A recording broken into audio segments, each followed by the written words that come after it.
নমস্কাৰ এই মুহূৰ্তত এটা ডাঙৰ খবৰ দিব বিচাৰিছো অৱশেষত কৃষকৰ প্ৰতিবাদ মানি ললে কেন্দ্ৰীয় চৰকাৰে কৃষকক উদ্দেশ্যি দেশৰ প্ৰধানমন্ত্ৰীৰ ঘোষণা যে তিনিখনকৈ বিতৰ্কিত কৃষি আইন বাতিল কৰিব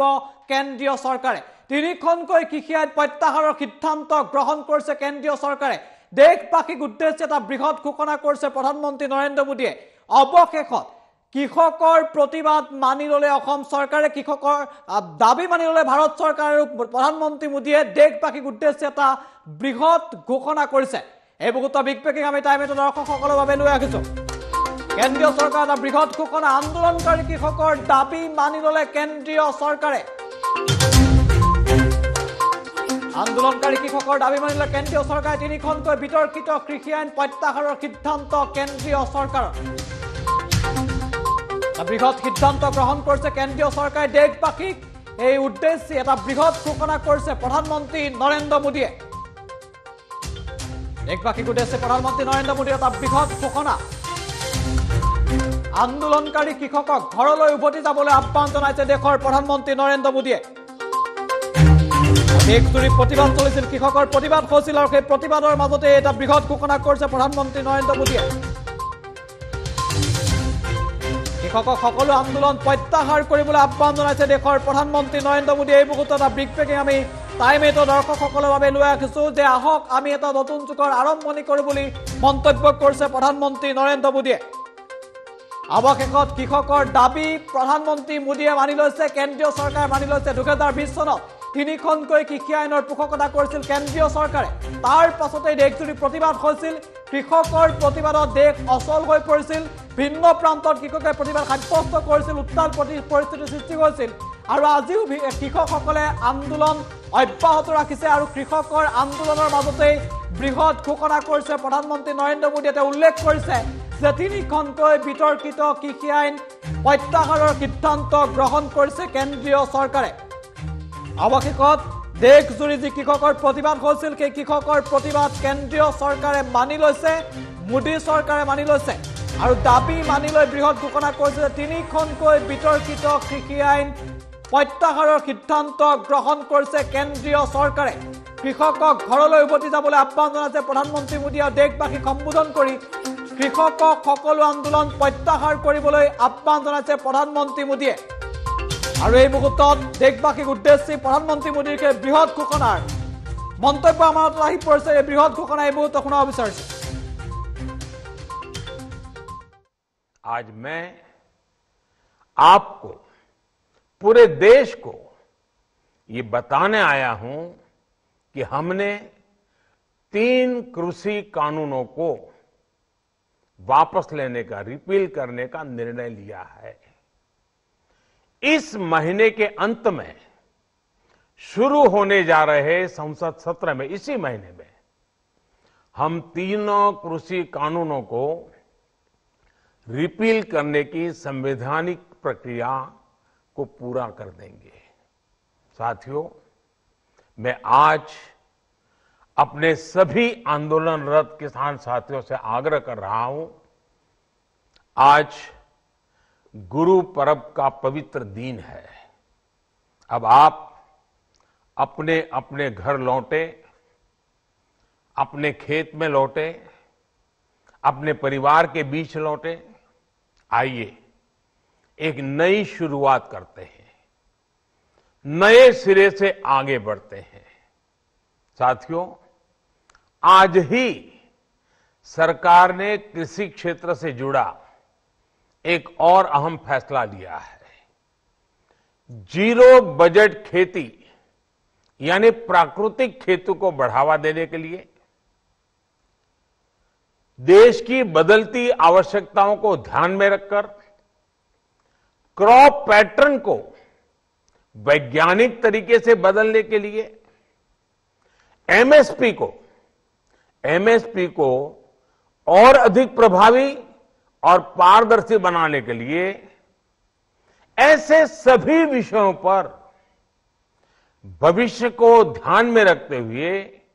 निर्णय लेने के लिए एक कमेटी का गठन किया जाएगा इस कमेटी में केंद्र सरकार राज्य सरकारों के प्रतिनिधि होंगे किसान होंगे, कृषि वैज्ञानिक होंगे, कृषि अर्थशास्त्री होंगे। साथियों, हमारी सरकार किसानों के हित में काम करती रही है और आगे भी करती रहेगी। आज मैं आपको, पूरे देश को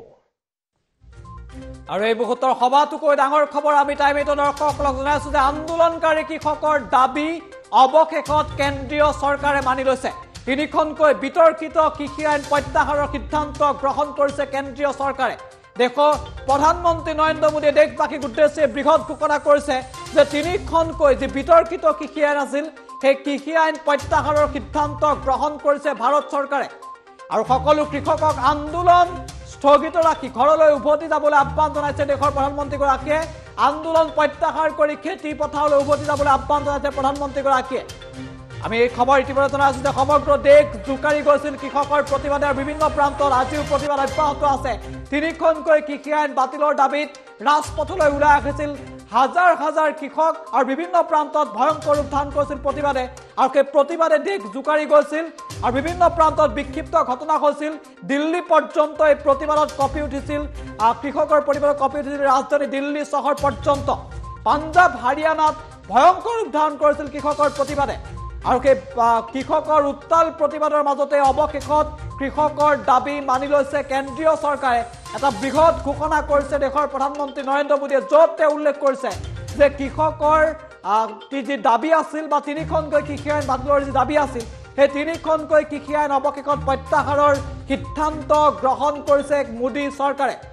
আৰু তিনিখনকৈ কৃষি আইন প্ৰত্যাহাৰ কৰাৰ সিদ্ধান্ত গ্ৰহণ কৰিছে মোদী চৰকাৰে। কৃষকক খেতি পথাৰলৈ উভতি যাবলৈ আহ্বান জনাইছে, ঘৰলৈ উভতি যাবলৈ আহ্বান জনাইছে, আন্দোলন প্ৰত্যাহাৰ কৰিবলৈ আহ্বান জনাইছে প্ৰধানমন্ত্ৰীগৰাকীয়ে। মাত্ৰ কেইটামান মুহূৰ্তৰ পূৰ্বে দেশবাসীক সম্বোধন কৰিছিল প্ৰধানমন্ত্ৰী মোদী আৰু আজিৰ দিনটোতেই এই বৃহৎ সিদ্ধান্তৰ কথা ঘোষণা কৰিছে প্ৰধানমন্ত্ৰী নৰেন্দ্ৰ মোদীয়ে।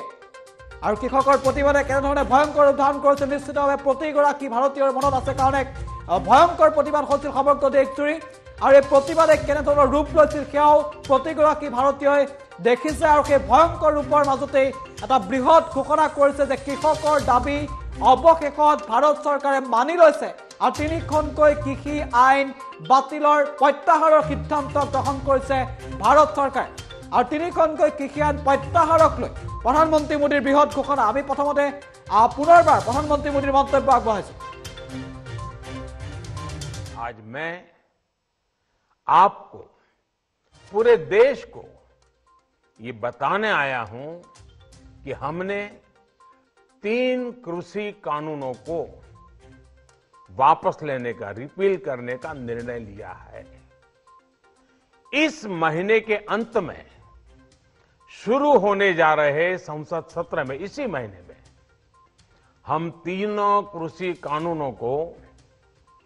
रिपील करने की संवैधानिक प्रक्रिया को पूरा कर देंगे। साथियों, मैं आज अपने सभी आंदोलनरत किसान साथियों से आग्रह कर रहा हूं, आज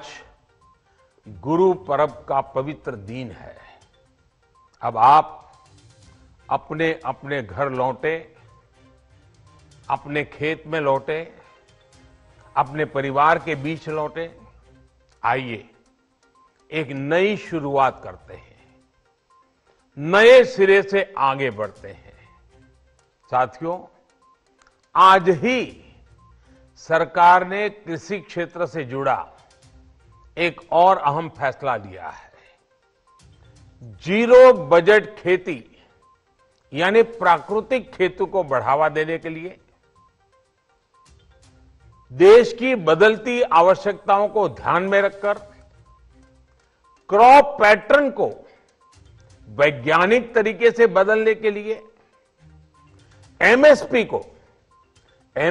को और अधिक प्रभावी और पारदर्शी बनाने के लिए ऐसे सभी विषयों पर भविष्य को ध्यान में रखते हुए